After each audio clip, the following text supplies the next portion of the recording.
Demokratiya демагогия эмес. Антке менен саламатсыздарбы. Өздөрүнүн журналисттери сечкен чакан топтун камакка алынышы коомчулуктун резонансын жаратпай койбоду. Чындап эле ким эле болсо мен күнөөлүүмүн деп курун моюн элсин. Ансыз сыңарында бул инцидентке ар кимсе ар кандай көз карашта. Биринчилери колдоруна кишен салынгандарды коргоп чыкса, экинчилери тескерисинче рас болуп тур маанайларында. Мына ушундай ачырымга жол бербөө кызыкчылыгында өлкө президенти Садыр Жапаров Кабар маалымат агенттигине интервью берген. Анда айтылгандара таянсак, сөз эркиндигин эң озук айландырышкан ушул жазмакерлерди ар кандай чет өлкөлүк уюмдар каржылап турган. Маселен, демократияны колдоо улуттук фонду 2020-2022 жылдар аралыгында башкы редактору Болот Темиров эсептеген маалымат түйүнүнөн $142.900 аянган эмес. Ошондой эле Клоп медиалардын чөнтөктөрүн $585.900 толтурган. Жалпысынан элибиздин биримдиги менен ынтымагынын ыдыраганына 204 аталган фонд Кыргызстандагы өкмөттүк эмес уюмдарга, журналисттер менен блогерлерге 3 жыл ичинде эле $8.471.614 чегерген. Бергендин алмагы бар да, ким эле болсун байлыгын жөнүнө чачкысы келсин. Андан калса орустар айтмакчы, ким төлөсө ошол бийлетет эмеспи. Андыктан алдын ала көз ачыктыкла аркы беркини жору берүүгө шашуунун кажети жоктой. Подумаешь, 300. Стойте! Ваши условия.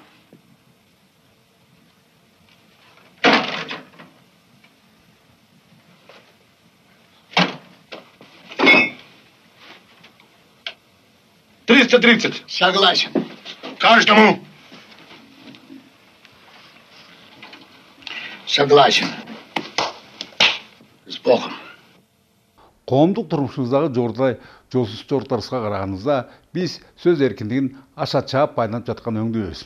Айрыкча өздөрүнүн блогер аташкандар тиешеси барбы, жокпу, жөндүүбү, жөндүү эмеспи, ар нерсеге кийлигишип көпчүлүктүн көңүлдөрүн табууга далбаттары күч. Баардан да алардын бир тараптуу маалыматтарына ишенишкендер кумурсканы пил кылышып, от үстүнө май чачкан көрүнүштөр боло калууда.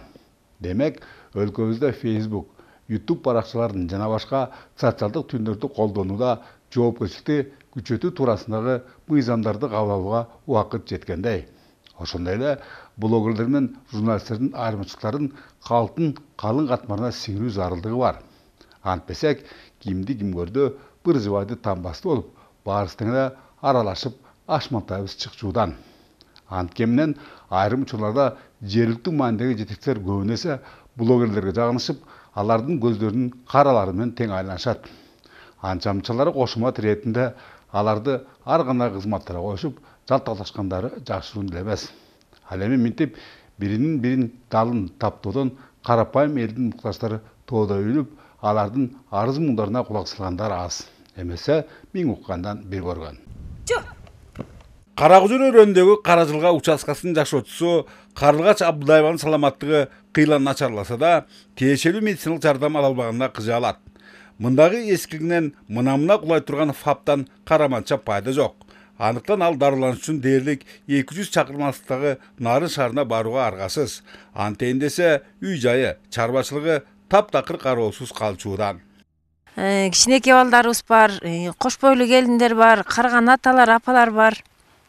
Алардын баары алыс бара албайт. Күндүн суугу бул, мисалы мына өзүм деле азыр капельница алмакмын. Ала албай отурам да. Барып кеш керек болчу 5 күнгө капельницага. Бара албай отурам, лахолдун алыстыгынан. Ушул каарманыбыз үй бүлөсүнөн байырлаган Кара Жылга участкасында 100ге жакын түтүн эл бар. Бала бакаларын кош эсептегенде калктын саны 500дөн ашыгыраак. Демек алар үчүн деле айыл аймактардагы эле шарттардын түзүлүшү кажет. Тилекке каршы дал ушул жагдай жашырылып, облус, район бийлиги жогору жакталарына бизде баары жайында түрүн көрсөткөндөн түк уялышпаган өңдүү. Бир топ машакаттуу маселелер бар экен да. Ушулар туурасында жогору жактагылар, район бийлиги, облус бийлиги биле кабардарбы, кабардарбысы эмне жооптор берип атышат? Ошо мындан 2 жыл мурда там бери кабардар болуп жүрүшөт, анан ошо чото жакшы көңүл бурулбай атат. ФАП биринчи очередь керек экен.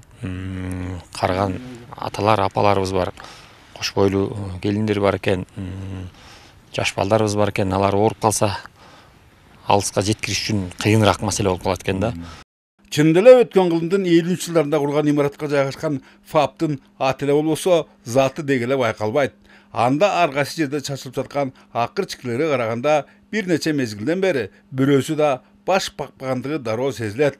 Мына ушундай кейиштүү балдагы медициналык жайы бар Каражылга участкасы тутумуна киргизилген Нарын районундагы Миңбулак айыл аймагынын атка минерлеринин айтымдарында бул жамсыкты жайгарууга аракеттер жасалууда. Чечип берелдедик, бир жеңил конструкция менен бир 2,5 миллион 3 миллионго чейин салып берелдеп, чогуу жерден чечип, айыл башчысына тапшырма берилди, смета проектин чийдирип, жазга эрте жаз даярдап берилсин деп. Курулуш Кудай буйрса, ушул 24-жылдын күзгө чейин бүтүрүп бергенге аракет кылабыз. Ошондой эле алыс көрөндөгү абалдын оң жагына оошуна Нарын облустук үй-бүлөлүк медицина борборуналар да даяр. Бирок биздеги мыйзам актыларына ылайык Каражылга участкасы эң абалы айыл статусун алуусу зарыл. Ал ФАП эч кимдин балансында жок. Эч кимдин балансында жок болгону, бул айыл өкмөттүн да биздин да балансында жок болгондуктан ал жерге эч ким акча бөлө албайт анын ремонт иштерине. Сметасы даярдап, быйыл жана легкий конструкция менен курулмай болду. Бул эл негизи Лахол үй-бүлөлүк дарыгерлер тобуна караш керек болчу. Бирок ал жерден бир аз алыс болгондугуна байланыштуу ал жерге ошо ФАП уюштурулган экен. Жергиликтүүлөрдүн өтүнүчтөрүнөн беже башка да себептери бар беле. Кыскасы, Карагызыр өрөөнү өткөн жылы жүргүзүлгөн административдик аймактык реформада 200 чакырым алыстагы Нарын районунун Миңбулак айыл аймагынын тутумуна киргизилген. Ошол эле учурда өзүнүн 15 чакырым аралыктагы Кочкор районунун Аккыя айыл аймагынан өгөйлөнгөндүгү такыр эле түшүнүксүз. Жайгысы тоо башынан түшпөгөн каражулуктар кардуу кыштын бүгүнкү аяздуу чилдесинде малды колдон талашкан каршыларга каршы турушуп уйку эмне экенин билишпейт. Ал эми этектеги айдалардын айлаларын Кашабанга кошумча чөөлөр да кетиришүүдө. Негизи бир төлдөгөндө 10-12ден кем эмес күчүктөрүн тууган бул жырткычтар Теңир Тоо жергесине кийинчерээк эле ооп келишти. Алар майда жантадан сырткары бала бакырага да кол салгандан тартпагандыгы менен өтө коркунучтуу. Ушул чоң кооптулукка олуттуу маани берилбегенден чөөлөрдү жок кылууда айылдыктар жалгыз. 4 бала тосолу, калганыбыз эми токойду айдайлы. Ушул тапта чөөлөр күч алган Нарын районундагы Четнура айыл аймагында минтип 2 күндүн биринде аңчылыкка чыкмай, 20 жылдан бери 4 түлүктү ар кандай жырткычтардан сактап, мергенчилик тажрыйбасы мол Туратбек Шамыровдун айтымында бул жырткычтын куулугу түлкүдөн, акылдуулугу каршыдан да жогору. Ал күндүзү көп көрүнбөй, жортуулуна түнкүсүн гана чыгат. Бир жашынган жеринен чыкпайт, аябай. Муну аябай жакшы изилдеп, аябай жакшы айдаса анан чыгып берет. Эми айдаган киши аябай мындай коюу жерлерде айдаса жакшы чыгат да ошондо. Коюу жерден изин карап ошо айдап берсе, жакшы айдап берсе чыгат.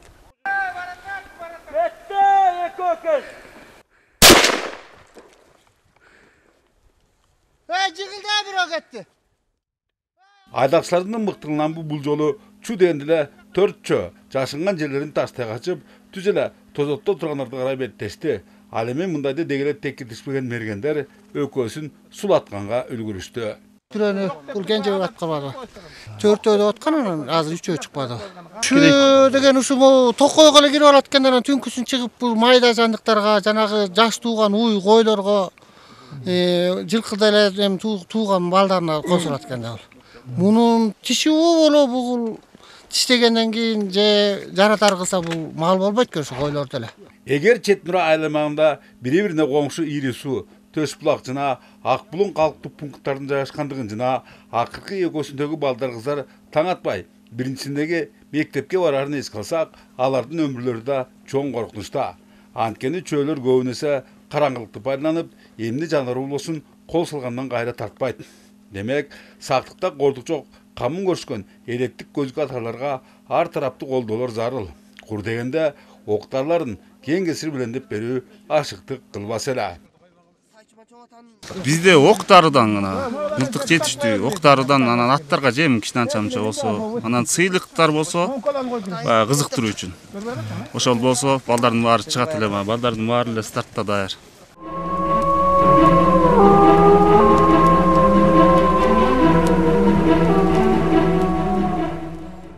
Ошондой эле бүгүнкү аяздык иш шилдесинде бир жагынан Кашкырда малды колдон талашып, анын кесепетинен Нарын районунун фермерлери 2 миллион сомдон ашык зыяндарды тартышкан. Маселен өткөн жылы өрөөндөгү 50дөй бодо 60-тан ашык майда жандык бөрлөрүнөн чөөлөрдүн жемине айланган.